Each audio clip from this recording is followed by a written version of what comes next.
کہ یہ نیکی کرے لیکن اس کی نیکی لکھی ہی نہ جائے، ریاکاری کرواتا ہے، دکھلاوے کیا، لوگوں کو دکھانے کے لیے نیکی کرنا۔ اور آپ حضرات جانتے ہیں آخری درجہ ہے جان کا، وہ اللہ تعالیٰ کے لیے اپنی جان قربان کر دیتا ہے۔ وہ کہے گا یا اللہ میں نے تیرے دین کی سربلندی کا علم اٹھایا، تیرے دین کی سربلندی کے لیے میں اسلام دشمنوں سے ٹکرا گیا۔ نسبت عطا ہوئی جسے مرشد کے فیض سے ہر لمحہ حیات ہے سلطان جاں کے ساتھ، اختر میرے مرشد کا ذرا فیض تو دیکھو، کس طرح درد دل کیا میرے بیاں کے ساتھ۔ تیسرا شیطان کا حملہ یہ ہے کہ شیطان مردود پھر انسان سے، اگر یہ بندہ یعنی گناہ کو جائز بھی نہ سمجھے، گناہ چھوڑ دے، اگر یہ بندہ نیکی میں سستی بھی نہ کرے، نیکی کرنے لگ جائے، تو اب شیطان دیکھتا ہے بھئی نہ تو اس نے گناہ کیا، نہ اس نے نیکی میں سستی کی، اب یہ تو میرے ہاتھ سے نکل رہا ہے۔ اب شیطان کوشش کرتا ہے ریاکاری پیدا کرنے کی، یہ نیکی کرے لیکن ریاکاری ہو اس نیکی میں۔ کیوں؟ نیکی کرے گا کسی کھاتے کو نہیں۔ شیطان کو اس سے بھی تو تکلیف ہے نا، جس بندے نے نیکی کر کے دوسرے کی غیبت کی، اب اس کی نیکیاں دوسرے کے نام اعمال میں چلی گئی، اب وہ دوسرا تو جنت میں جائے گا نا اس کی نیکیاں لے کر۔ شیطان تو کچھ نہ بنے، میرے ساتھ تو اس نے دشمنی کر لی لیکن جس کی غیبت کی وہ گیا جنت میں، اب شیطان کو تو تکلیف ہوگی نا اس کی۔ تو اب اگلا عمل شیطان کیا کرتا ہے کہ یہ نیکی کرے لیکن اس کی نیکی لکھی ہی نہ جائے، ریاکاری کرواتا ہے۔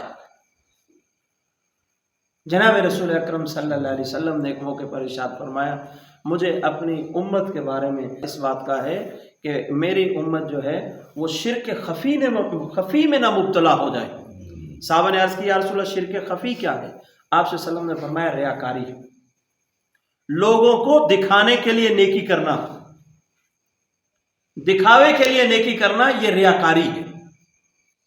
اور حضور علیہ السلام فرما رہے ہیں مجھے اپنی امت کے بارے میں اس چیز کا بڑا خطرہ ہے، سب سے زیادہ خوف اس میں نہ ماری جائے میری امت۔ ریاکاری کا اعمال، دکھلاوے کیا، لوگوں کو دکھانے کے لیے نیکی کرنا۔ اور آپ حضرات جانتے ہیں کہ جہنم کے اندر سب سے پہلے ریاکار جائیں گے، سب سے پہلے 3 آدمی جائیں گے، عالم، شہید، سخی، بادشاہ۔ اور یہ تینوں کس بیس پر جائیں گے؟ ریاکاری کی بنیاد پر۔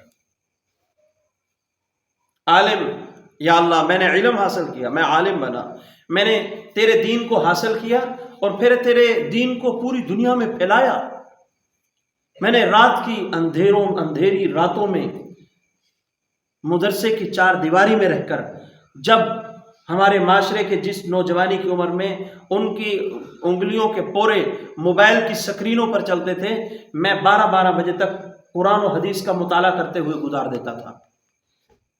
جب لوگ گھروں میں سکون کے ساتھ سوتے تھے، میں مدرسے کی چٹائی میں پڑا رہتا تھا۔ آپ سوچ نہیں سکتے کہ ایک بندہ جو عالم بنتا ہے، حافظ بنتا ہے، قاری بنتا ہے، اس کی کتنی بڑی قربانی ہوتی ہے۔ بچپن میں گھر کو چھوڑنا پڑتا ہے، جوانی تک بعض شادی شدہ ہو جاتے ہیں لیکن ابھی ان کی تعلیمی دورانیہ جو ہے وہ ختم نہیں ہو رہا ہوتا۔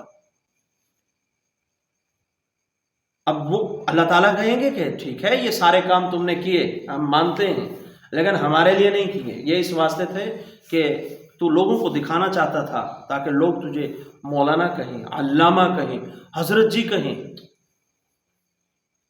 اوندھے منہ گھسیٹ کر جہنم میں ڈال دیا جائے گا۔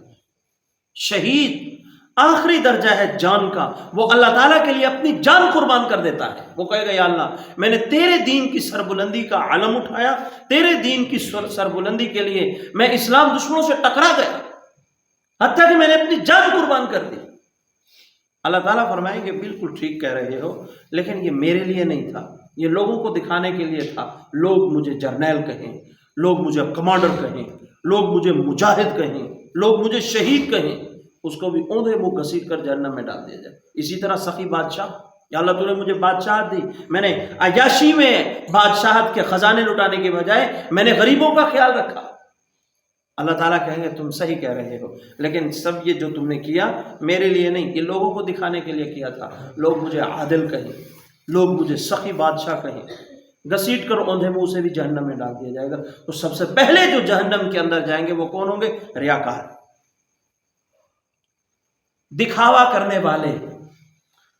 دکھاوا کرنے والا اسی طرح ہے کہ لوگ دیکھیں کہ اس کی جیب بھری ہوئی ہے لیکن ہو خالی۔ بھئی لوگ اگر تیری تعریف کر بھی لیں گے تو تجھے کیا ملے گا؟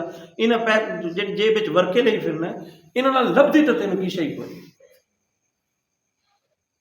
لوگوں کو کچھ تھوڑی کرنا ہے، اپنے کام بھی تو ہونا اس سے۔ بڑا عجیب جملہ ہے عبداللہ بن مبارک رحمۃ اللہ علیہ کا۔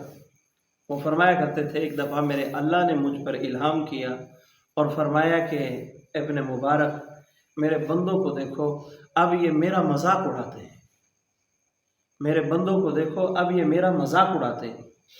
حضرت نے عرض کی کہ یا اللہ کس طرح آپ کا مذاق اڑاتے ہیں؟ فرمایا عبادت کرتے ہیں لیکن میرے لیے نہیں، لوگوں کو دکھانے کے لیے، تو میرا مذاق ہوا نا۔ ریاکار بندہ اللہ تعالیٰ کا مذاق اڑا رہا ہوتا ہے۔